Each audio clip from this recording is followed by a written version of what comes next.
नमस्कार, Mandawa news update में आपका स्वागत है। मैं हूं दर्शल शर्मा। आप देख रहे हैं मंडावा न्यूज़ अपडेट का ये crime show the red show. इसकी शुरुआत से ही आप लोगों ने इसको बहुत पसंद किया है, बहुत प्यार दिया है, उसके लिए आप सबका बहुत बहुत धन्यवाद। आज मैं एक नई स्टोरी के साथ आया हूं। अभी पिछले 18 फरवरी 2022 को अहमदाबाद स्पेशल कोर्ट का एक डिसीज़न आया है जिसमें अब तक की सबसे ज़्यादा लोगों को एक साथ फांसी की सज़ा सुनाई गई है। अहमदाबाद स्पेशल कोर्ट ने 18 फरवरी को एक साथ 38 लोगों को फांसी की सज़ा सुनाई। इसके साथ साथ 11 लोगों को उम्र कैद की सज़ा भी सुनाई है। यह किस केस से रिलेटेड है, उसी की पूरी जानकारी, पूरी कहानी मैं आज इस वीडियो में आपको बताने वाला हूँ। अहमदाबाद में 2008 में एक सीरियल ब्लास्ट हुआ था, उसके दोषियों को ही ये सज़ा सुनाई गई है। आप खुद सोच सकते हैं 2008 में ये ब्लास्ट हुआ था, उसके बाद से अब 2022 में जाकर स्पेशल कोर्ट का ये डिसीज़न आया है। लगभग 13 साल लग गए क्योंकि दिसंबर 2009 में इस केस की सुनवाई शुरू हुई थी, जो कि अब फरवरी 2022 में इसका लोअर कोर्ट का यानी कि स्पेशल कोर्ट का डिसीज़न आया है। भारतीय न्याय व्यवस्था में, भारतीय कानून में कितने लूप होल्स है, कितने पेच फंसे हुए, इस बात का आप खुद अंदाज लगा सकते हैं क्योंकि इस केस को पहली सुनवाई से लेकर डिसीज़न आने तक, लोअर कोर्ट का डिसीज़न आने तक 13 साल लग गए। अभी भी जिनको सज़ा दी गई है, जिनको अपराधी माना गया है, उनके पास अभी भी बहुत सारे ऑप्शन हैं जिनमें वे बच सकते हैं। अभी इस डिसीज़न के खिलाफ हाई कोर्ट में जा सकते हैं, उसके बाद सुप्रीम कोर्ट जा सकते हैं, उसके बाद प्रेसिडेंट के पास जा सकते हैं, उससे पहले गवर्नर के पास जा सकते हैं। कुल मिलाकर अभी तक भी उनके पास 4-5 ऐसे ऑप्शन हैं जिनमें वे बच सकते हैं। 13 साल में लोअर कोर्ट का डिसीजन आया है। अभी भी ये फांसी की सज़ा सिर्फ सुनाई गई है, दी नहीं गई है, सिर्फ सुनाई गई है। इसके बाद आपको, जैसे कि मैंने बताया, अभी उनके पास 4-5 ऑप्शन और अवेलेबल है, तो न जाने कितने और साल लग सकते हैं, 5 साल 10 साल, कब तक ये केस की सुनवाई चलेगी सुप्रीम कोर्ट में, हाई कोर्ट में। तो जब फाइनल डिसीजन आएगा, इनको कब कितने लोगों को फांसी होगी, इसमें भी अभी तक संशय है क्योंकि ये तो अभी लोअर कोर्ट का फैसला है। जब लास्ट जितने लोगों को फांसी दी जाएगी वो डिपेंड करता है। आपको कुछ एक आंकड़े बताता हूँ। पिछले लगभग 17-18 साल में 1300 लोगों को फांसी की सज़ा सुनाई गई है। देश के अलग अलग कोर्ट द्वारा 1300 लोगों को पिछले 18 सालों में फांसी की सज़ा सुनाई गई है। यह सिर्फ उन्हें सुनाई गई है, फांसी दी नहीं गई है। फांसी दी गई है तो सिर्फ 8 लोगों को, जिनमें 4 को 2020 में निर्भया केस के मामले में दी गई थी। उससे पहले अफजल गुरु को, याकूब मेमन को फांसी की सज़ा पिछले 18 सालों में, यानी कि अब तक सिर्फ 8 लोगों को सज़ा दी गई है, जबकि सुनाई 1300 लोगों को गई है।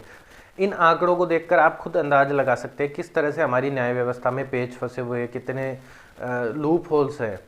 अब धीरे धीरे हमारी न्याय व्यवस्था में सुधार करने की ज़रूरत है क्योंकि ये जो न्याय व्यवस्था है, कानून बने हुए हैं, ये सब बहुत पुराने बने हुए हैं। तब से वही लॉ, वही कानून चले आ रहे हैं, उन्हीं के आधार पर फैसला दिया जाता रहा है। हालांकि समय समय पर छोटे मोटे संशोधन होते रहे हैं, लेकिन उतना कोई फ़र्क नहीं पड़ा है, बहुत लंबा समय लग जाता है। जैसे 2012 में निर्भया केस हुआ था दिल्ली में, तो उसकी सज़ा 2020 में दी गई थी, जबकि उसको एक तरह से रैपिड ट्रायल के बेसिस पे बहुत जल्द सुनवाई की गई थी। फिर भी लगभग 8 साल लग गए उस फैसले को आने में। तो चलिए फिर आज की कहानी पे आते हैं, अहमदाबाद सीरियल ब्लास्ट की पूरी कहानी। बात है 26 जुलाई 2008 की। शाम के करीब 6:40 के आसपास का समय था। देश के विभिन्न प्रतिष्ठित बड़े बड़े मीडिया हाउसेस हैं, उनके पास ईमेल पर एक मेल आती है। ये मेल उस धमाके से जो अहमदाबाद में किए गए थे सिर्फ 5 मिनट पहले आई थी। इस मेल में 14 पन्नों का नोट था, यानी कि 14 पन्नों की ये एक मेल थी। इस मेल में एग्जैक्टली 14 पन्ने पढ़कर बताना तो मुश्किल है, लेकिन मैं कुछ एक जो लाइन्स है वो आपको बताता हूँ जो लिखा हुआ था इस मेल के अंदर। इसमें लिखा हुआ था, सिर्फ 5 मिनट का इंतज़ार करो गुजरात का बदला लेने के लिए। यानी कि ये सीधा सीधा गोधरा जो कांड हुआ था, गोधरा जो त्रासदी हुई थी, उसकी तरफ इशारा था। आप सबको पता है गोधरा के बारे में, अगर नहीं पता है तो इसके बारे में भी मैं बहुत जल्द एक स्टोरी सुना दूंगा डिटेल में, लेकिन आपको शॉर्ट में इसके बारे में बता देता हूं अगर नहीं पता है तो। गुजरात के गोधरा नामक स्थान पर कई कार सेवक ट्रेन के माध्यम से अयोध्या जाकर वापस लौट रहे थे। ट्रेन गोधरा नामक एक जगह पर रुकी हुई थी। उसमें पेट्रोल बम्स आदि फेंक कर ट्रेन में आग लगा दी थी, जिसमें कई लोग मारे गए थे। उसके बाद गुजरात में सांप्रदायिक दंगे बहुत बड़े पैमाने पर भड़के थे। इस मेल से जो भेजने वाला है उसका सीधा सीधा ये इशारा था कि हम उस गोधरा का बदला लेने के लिए ये ब्लास्ट करने जा रहे हैं। गुजरात में उस समय लगभग 70 मिनट में 21 ब्लास्ट हुए थे। ब्लास्ट होने का ये सिलसिला 6:45 पर शुरू हुआ था, जो कि अगले 70 मिनट तक चला। इस ब्लास्ट की सबसे खास बात ये थी कि इससे पहले जो ब्लास्ट हुए थे, चाहे वो जयपुर में हो या बेंगलोर में, और भी कई ब्लास्ट हुए थे, तो उनमें किसी हॉस्पिटल को कभी टारगेट नहीं किया गया था। लेकिन अहमदाबाद ब्लास्ट के केस में 2 हॉस्पिटल्स को भी टारगेट किया गया था, वहाँ पे बॉम्ब प्लांट किए गए थे। एक्चुअल में 21 बॉम्ब फटे थे, लेकिन प्लांट 23 किए गए थे, 2 को डिफ्यूज़ कर दिया गया था। जो 2 हॉस्पिटल थे जिनमें ये बॉम्ब फटे वो थे LG हॉस्पिटल मणिनगर और Ahmedabad civil hospital and trauma centre. ये 2 हॉस्पिटल थे जिनमें बम फोड़े गए थे, और इनका टाइमिंग भी इस तरह से सेट किया गया था कि जैसे एक जगह बम ब्लास्ट हो जाए तो वहाँ के मरीज या जो वहाँ पे घायल होंगे वो हॉस्पिटल की तरफ भागेंगे।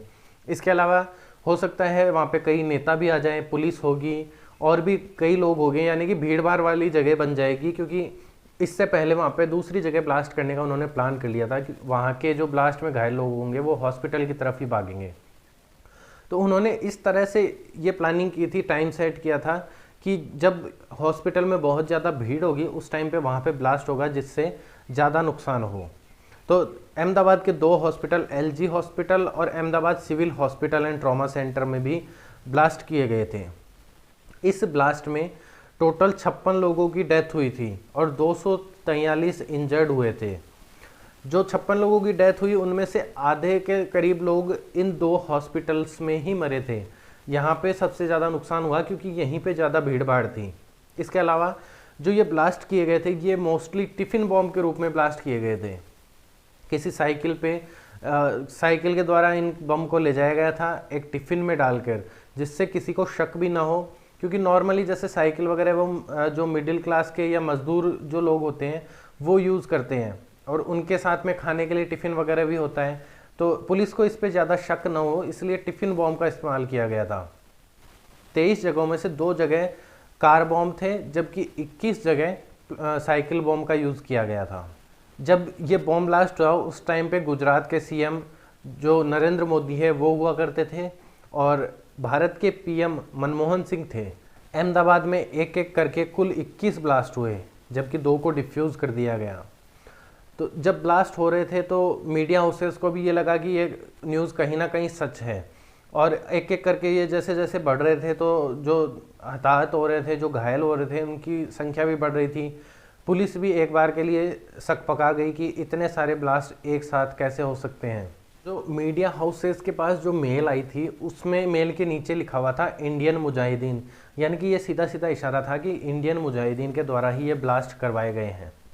ब्लास्ट होने के बाद जांच के लिए सबसे पहले रडार पर पुलिस ने उस ईमेल को ही लिया जो विभिन्न मीडिया हाउसेस को प्राप्त हुई थी। उसका IP एड्रेस निकाला गया, उसे ट्रेस किया गया, तो पता चला कि एक US सिटीज़न है जो कि नवी मुंबई में रहता है, उसके IP एड्रेस से यह ईमेल की गई थी। उस US सिटीज़न का नाम था केन हेउट। अब अहमदाबाद पुलिस उस केन हेउट की तलाश में नवी मुंबई के लिए रवाना होती है। वहाँ जाकर उसके घर पर छापा मारा जाता है और उससे पूछताछ की जाती है। पूछताछ में पता चलता है कि केन हेउट को इस बारे में कुछ भी पता नहीं है, और जो उसका IP एड्रेस का यूज़ हुआ है वो एक्चुअल में उसको हैक करके या इलीगल तरीके से आतंकवादियों ने उस IP एड्रेस का यूज़ किया है। पुलिस के हाथ अभी भी खाली थे, उनके हाथ कोई सुराग नहीं लग रहा था। पुलिस जगह जगह छापे मार रही थी, विभिन्न तरीक़ों से जो आतंकवादी हैं, जो अपराधी हैं, उन तक पहुंचने की कोशिश कर रही थी। 2 हफ्ते बीत जाते हैं, अभी तक उनके हाथ कोई सुराग नहीं लगा था। 2 हफ्ते बीत जाते हैं लेकिन अभी भी उनके हाथ कोई सुराग नहीं लगा था, ना ही कोई गिरफ्तारी हो रही थी।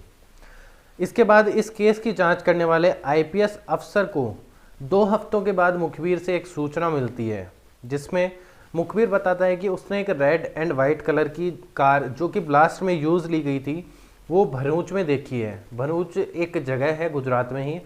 पुलिस अब भरूच के लिए रवाना होती है। भरूच पहुंचकर जो मुखबिर था वो अभी भी उसी कार पर अपनी नज़रें बनाए हुए था, वो उसका लगातार पीछा कर रहा था। उसके बाद वो कार एक घर में जाकर रुकती है, तो वहाँ पे पुलिस अपना छापा मारती है। वहाँ पे जाकर जब पूछताछ करती है तो जो मकान मालिक था सिर्फ वो मिला, क्योंकि जो वहाँ पे रहने वाले थे लोग वो गायब हो गए थे। कुछ लोगों ने कुछ दिन पहले ही वो कमरा किराए पे लिया था, घर किराए पे लिया था रहने के लिए। पुलिस जब मकान मालिक से पूछताछ करती है तो उसको इस बारे में कुछ भी पता नहीं होता है, क्योंकि उन्होंने इस बारे में कभी मकान मालिक को बताया ही नहीं था। तो अब फिर से पुलिस के हाथ खाली थे, उनके हाथ कोई सुराग नहीं लगा। लेकिन वहाँ से एक नंबर मिला जो वहाँ पे किराए पे रहने जो लड़के आए थे उनमें से किसी एक का था।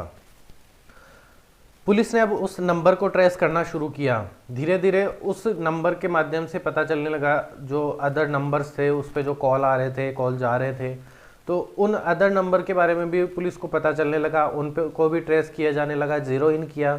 तो उसके बाद पुलिस को एक बड़ी कामयाबी मिली।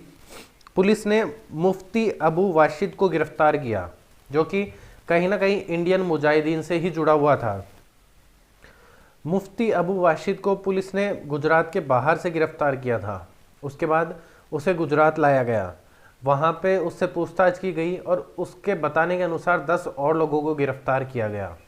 धीरे धीरे पुलिस उससे पूछताछ कर रही थी। अब तक कुल 13 लोगों को गिरफ्तार किया जा चुका था।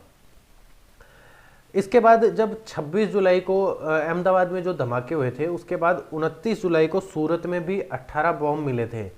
हालांकि वो बॉम्ब फटे नहीं थे, उनको डिफ्यूज़ कर दिया गया था, लेकिन उनका प्लान सूरत में भी कोई बड़ा घटना करने का था, उसको ब्लास्ट करने का था। तो 26 जुलाई के बाद 29 जुलाई को, यानी कि 3 दिन बाद ही अहमदाबाद के बाद सूरत में भी 18 बॉम्ब मिलते हैं। अब तक कुल 13 लोगों की गिरफ्तारी हो गई थी। अब अगले 2 दिन में ये गिरफ्तारी का सिलसिला चलता रहा और ये आंकड़ा 13 से लेकर 30 तक पहुंच गया, यानी कि अब तक 30 लोगों की गिरफ्तारी हो चुकी थी। जैसे जैसे इन लोगों से पूछताछ की जा रही थी, ये लोग अपना मुंह खोलते जा रहे थे और गिरफ्तारियां दनादन होती जा रही थी। इस केस में कुल 78 लोगों की गिरफ्तारियां की गई।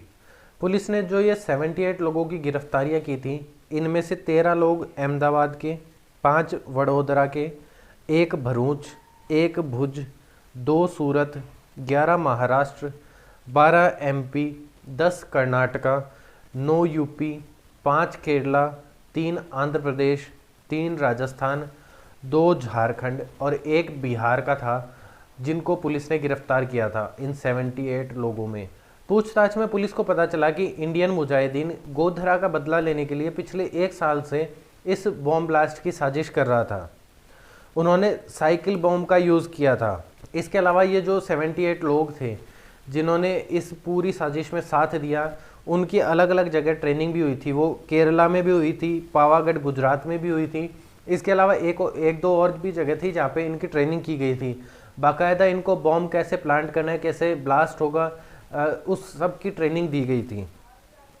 इन लोगों पर अलग अलग थानों में 35 FIR दर्ज थी। दिसंबर 2009 में गुजरात के स्पेशल कोर्ट में इस केस की पहली सुनवाई हुई थी। उसके बाद इन 13 सालों में कुल 1163 यानी कि 1163 गवाह पेश किए गए, उनके बयान लिए गए, कई सुनवाइयाँ हुई, कई सबूत पेश किए गए, जिसके बाद लोअर कोर्ट ने ये फैसला दिया, स्पेशल कोर्ट ने ये फैसला दिया। पुलिस ने जिन 78 लोगों को गिरफ्तार किया था, उनमें से एक सरकारी गवाह बन गया था, जिसके कारण वो बच गया। अब जो बचे हुए 77 लोग थे, उनके खिलाफ जो केस चलता रहा, सुनवाई चलती रही, और अभी 8 फरवरी 2022 को ही स्पेशल कोर्ट ने फैसला दिया, जिसमें 77 में से 49 को दोषी माना गया। बाकी के 28 लोगों को सबूतों के अभाव में बरी कर दिया गया था। हालांकि अभी कोर्ट ने अपना फैसला नहीं दिया था। 18 फरवरी को जब कोर्ट ने अपना फैसला दिया तो उसमें जज अंबालाल ने 49 में से 38 को फांसी की सज़ा सुनाई और 11 लोगों को आजीवन कारावास की सज़ा सुनाई थी। अभी ये सज़ा लोअर कोर्ट यानी कि अहमदाबाद स्पेशल कोर्ट के द्वारा सुनाई गई है। इस सुनाई में 13 साल लग गए। अभी भी जो अपराधी है जिनको ये सज़ा सुनाई गई है, उनके पास कई ऑप्शंस अवेलेबल है, कई रास्ते अवेलेबल हैं। वो अभी इसके खिलाफ हाई कोर्ट जा सकते हैं, सुप्रीम कोर्ट जा सकते हैं। जैसा कि मैंने आपको बताया, 4-5 ऑप्शंस उनके पास अभी भी अवेलेबल है। अभी तक सिर्फ ये सज़ा सुनाई गई है, इनको दी नहीं गई है। और जैसा कि मैंने आपको बताया था कि भारत के इतिहास में ये पहली बार है जब एक साथ 38 लोगों को फांसी की सज़ा सुनाई गई है। इससे पहले ऐसा कभी नहीं हुआ था। तो आगे देखते हैं क्या डिसीजन होता है हाई कोर्ट का, सुप्रीम कोर्ट का, क्या कार्रवाई की जाती है और कब तक इनको फांसी दे दी जाती है। ये भी एक देखने वाली बात होगी, क्योंकि आप जाहिर सी बात है 13 साल सुनवाई में लग गए, तो अभी 5 साल लगे, 10 साल लगे, इस बात का कुछ कहा नहीं जा सकता। तो इंतज़ार रहेगा जब दोषियों को फांसी की सज़ा दी जाएगी। इसके अलावा अहमदाबाद स्पेशल कोर्ट ने जो इस ब्लास्ट में इंजर्ड हुए थे या जिनकी डेथ हो गई थी, तो उनके फैमिली वालों को या उनको कुछ सहायता राशि के रूप में रुपए देने के लिए भी आदेश दिया है। अहमदाबाद स्पेशल कोर्ट ने जब अपना ये फैसला सुनाया तो जो भी आतंकी थे, अपराधी थे, वो जेलों में बंद थे, वीसी के माध्यम से कोर्ट ने अपना ये फैसला सुनाया था। तो मुझे नहीं लगता कि इस फैसले को सुनने के बाद उन अपराधियों में मन में ऐसा कुछ डर बैठा होगा कि उनको फांसी की सज़ा हो जाएगी या उनको अब इतनी ही ज़िंदगी बची हुई है, क्योंकि उन्हें भी पता है कि अभी उनके पास बहुत सारे ऑप्शंस अवेलेबल है बचने के लिए, बहुत टाइम पड़ा है। अगर ऐसा होता कि फटाफट जो भी अब सज़ा सुनाई गई है उसका रिव्यू पिटीशन हो या मर्सी पिटीशन हो या जो भी फॉर्मेलिटीज़ बाकी है वो पूरी हो जाएगी, तो फिर भी उनके मन में ऐसा कुछ डर होता, लेकिन उन्हें भी पता है कि अभी बहुत ज़्यादा टाइम लगने वाला है, तो मेरे हिसाब से उनके मन में डर नहीं रहा होगा। तो ये थी आज की कहानी। मिलते हैं अगले एपिसोड में एक नई कहानी के साथ। तब तक के लिए जय हिंद, जय भारत, नमस्कार।